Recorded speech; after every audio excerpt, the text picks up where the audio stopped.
তোফাজ্জল দীর্ঘদিন পর্যন্ত এলাকায় চলাফেরা করেছে। এমন কোন ইতিহাস আমরা দেখতে পাই না যে তোফাজ্জল কোনো মানুষের একটি সম্পদ নষ্ট করেছে, কোন মানুষের একটি সম্পদ অবৈধভাবে তিনি ধরেছেন।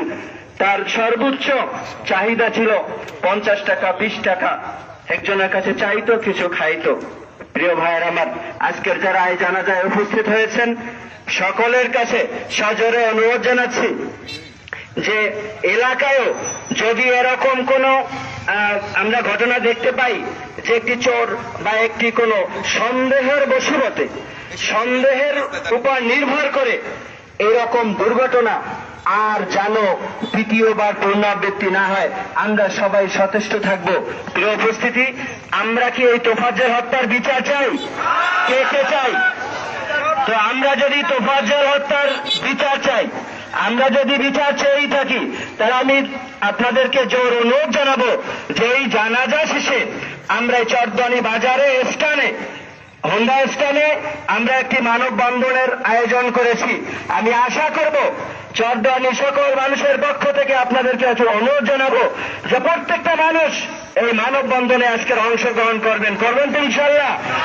আমরা জানাজা শেষেই দাফন কাজে যারা যাবে তারা ব্যতীত সকল মানুষ আমরা হোন্ডা স্থানে চলে যাব। এখানে যারা আলোচনা করতে পারেন নাই আপনাদেরকে সেখানে আলোচনা করার সুযোগ দেওয়া হবে। সবাই ভালো থাকবেন, ধন্যবাদ। আসসালামু আলাইকুম ওয়া রাহমাতুল্লাহ। সবাই লাইনে যান। আলহামদুলিল্লাহ ওয়া কাফা ওয়া সালামুন আলা ইবাদিহিল্লাযিনা ইসতাফা, আম্মা বাদ।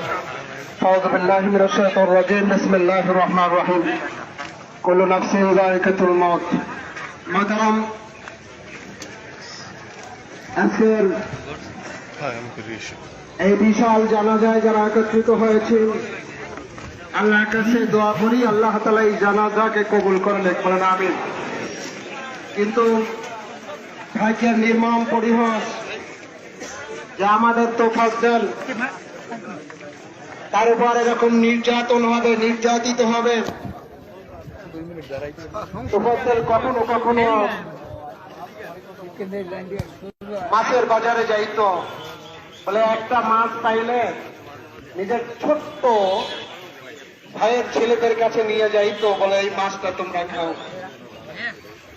ভাগ্যের নির্মম পরিহাস, বাবা মারা গেল, মাও মারা গেল।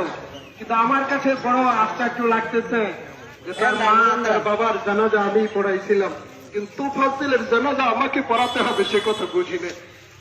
জেনেছিলাম তোফাজ্জল আমার জানাজায় শরীক হবে,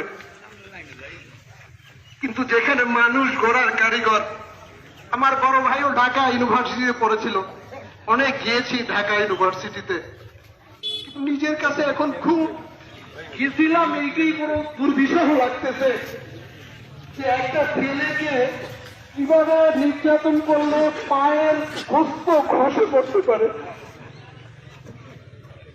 কিভাবে রক্তাক্ত হতে পারে। আমার মনে পড়ে যেটা তোরা শিক্ষিত হয়েছে কিন্তু মানুষ হও নাই। জানুয়ারি রয়ে গেলে আমাদের সোহাগ বা শাসক বলেছেন, বলে ঢাকা ইউনিভার্সিটি কিন্তু রাজনীতি তৈরি হয়, এই যদি হয় রাজনীতির তো শেষ পরিণত আয়নাগারই হবে। এজন্য ভাই ও দোস্ত বুজুর্গ, আমি আজকের এক বন্ধু আমার রিয়াজ ঢাকার থেকে ফোন করছেন যে ভাই তোমার এসএসএস পেয়েছি, এই তোফাজ্জল তোমার গ্রামে? আমি বলতেছিলাম ভাই আমার গ্রামের না, আমার কাছের।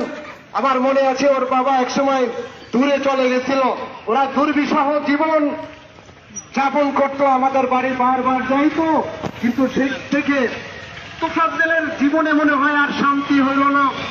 বলে আমার রিয়াজ বলতেছিল যে ভাই সারা বাংলাদেশের যে চোখের পানি, এই পানিতে হয়তো তোফাজ্জলের জিন্দেগি আল্লাহ তাআলা অনেক বড় করে দিবেন, তোফাজ্জলকে শহীদি মওত আল্লাহ তাআলা দান করবেন। এজন্য সবাই বলেন আমিন। সব আল্লাহ তোফাজ্জল জীবনে শান্তি পায় নাই, কষ্টই পেয়েছে। ও আরশে আজিমের মালিক, তুমি তাকে জান্নাতের সর্বোচ্চ মাকাম দিয়ে আল্লাহ তাআলা জান্নাতুল ফিরদাউস নসিব করো। তাহলে আমাদের এই কষ্ট, আমাদের রক্তক্ষরণ, আমাদের চোখের পানি একটু হয়তো শান্তি পাবে। আখির দাওয়ানা আলহামদুলিল্লাহি রাব্বিল আলামিন।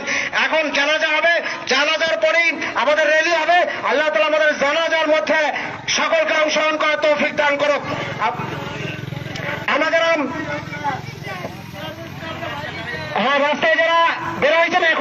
হবে, জানাজা হবে।